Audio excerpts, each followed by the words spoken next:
নমস্কার, একালের রান্নাঘরে সকলকে স্বাগত জানাই। আজকে আমি আপনাদের সঙ্গে শেয়ার করব বরবটি ও আলু দিয়ে ভিন্ন স্বাদের সুস্বাদু একটি রেসিপি। আমার মতো এইভাবে বরবটির তরকারি বানিয়ে নিন, ভাত, রুটি, পরোটার সঙ্গে খেতে অসাধারণ লাগবে। চলুন তাহলে রেসিপিটি শুরু করা যাক। রেসিপিটি ভালো লাগলে একটা লাইক করবেন আর প্লিজ আমার চ্যানেলটিকে সাবস্ক্রাইব করবেন। এই রান্নাটি করতে 300 গ্রাম বরবটি নিয়েছি আর এই বরবটিগুলোকে পরিষ্কার করে ধুয়ে এরকম লম্বা লম্বা করে কেটে নিয়েছি। আর নিয়েছি দুটো মাঝারি সাইজের আলু দুটোকেও এরকম লম্বা লম্বা করে কেটে নিয়েছি। এবারে যাচ্ছি নেক্সট স্টেপে।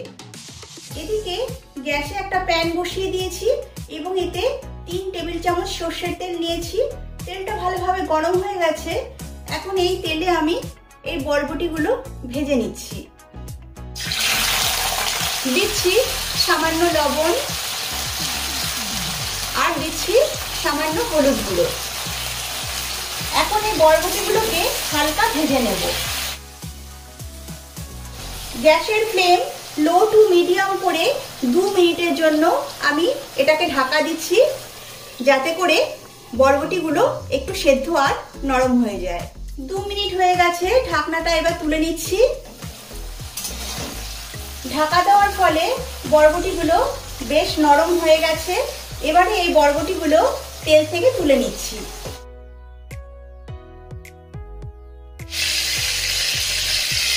এবারে ওই তেলে আলুগুলো ভেজে নিচ্ছি।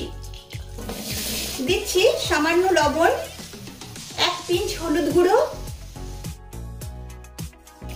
এবারে এই আলুগুলোকেও হালকা ভেজে নেব।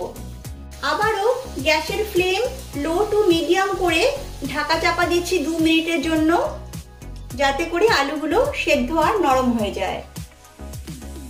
2 মিনিট হয়ে গেছে, ঢাকনা তুলে নিচ্ছি। ঢাকা দেওয়ার ফলে আলুগুলো 50% মতো সেদ্ধ হয়ে গেছে। এবারে আলুগুলো তুলে নিচ্ছি, বাকিটা রান্না করতে করতে সেদ্ধ হয়ে যাবে। এখন তেলে ফোড়ন দিচ্ছি 1/4 চামচ কালো জিরে। ফোড়নটা একটু ভেজে নিচ্ছি। এবারে এতে দিচ্ছি একটা বড় সাইজের কুচনো পেঁয়াজ। পেঁয়াজটাকে হালকা ভেজে নিচ্ছি। পেঁয়াজ ভেজে নিয়েছি। পেঁয়াজ খুব বেশি ভাজবার দরকার নেই, হালকা ভেজে নিলেই হবে। দিচ্ছি 1 চামচ আদা বাটা, 1 চামচ রসুন বাটা। এখন এই আদা আর রসুন তেলে একটু ভেজে নেব, যাতে করে আদা রসুনের কাঁচা গন্ধটা চলে যায়। আদা রসুন ভেজে নিয়েছি। এখন দিচ্ছি একটা মাঝারি সাইজের টমেটো পেস্ট।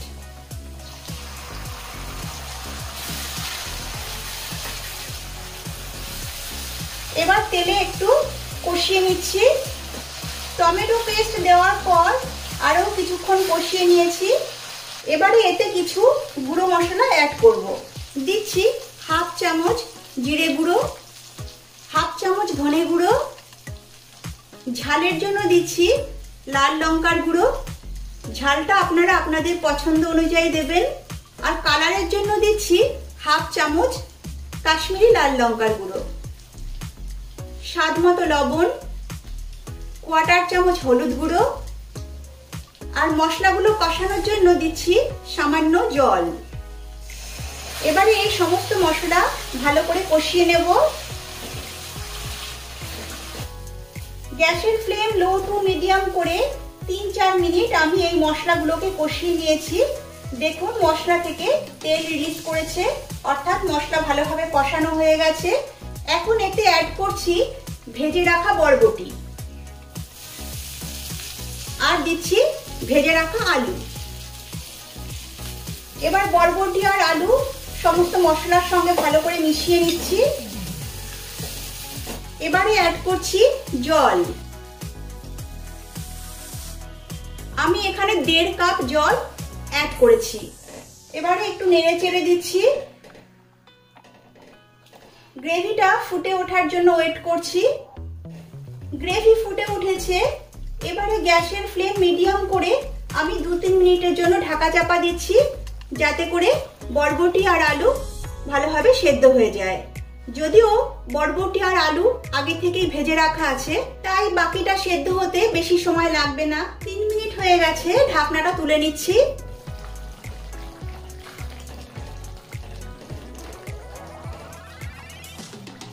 ঢাকা দেওয়ার ফলে আলু আর বরবটি ভালোভাবে সেদ্ধ হয়ে গেছে। টেস্টের ব্যালেন্সের জন্য দিচ্ছি 1/2 চামচ চিনি। চিনি দেওয়ার পর ভালোভাবে মিশিয়ে নিচ্ছি। শেষে অ্যাড করছি সামান্য ধনেপাতা কুচি। তবে আপনাদের কাছে যদি ধনেপাতা না থাকে তাহলে এটা বাদ দিয়েও এই রান্নাটি করে নিতে পারবেন। দেখুন বন্ধুরা, গ্রেভিটা বেশ মাখো মাখো হয়ে গেছে। এখন গ্যাসের ফ্লেম অফ করে দিচ্ছি। আরে 3-4 মিনিটের জন্য স্ট্যান্ডিং টাইমে রাখছি, তারপরে একটা অন্য পাত্রে নামিয়ে নিচ্ছি। এইভাবে আপনারা বরবটির তরকারি তৈরি করুন।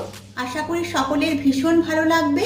ভালো লাগলে লাইক, শেয়ার ও কমেন্ট করবেন, আর প্লিজ আমার চ্যানেলটিকে সাবস্ক্রাইব করবেন। আজ তাহলে এই পর্যন্তই। আবার ফিরে আসব অন্য কোনো রেসিপি নিয়ে। সকলে সুস্থ থাকবেন, ভালো থাকবেন। নমস্কার।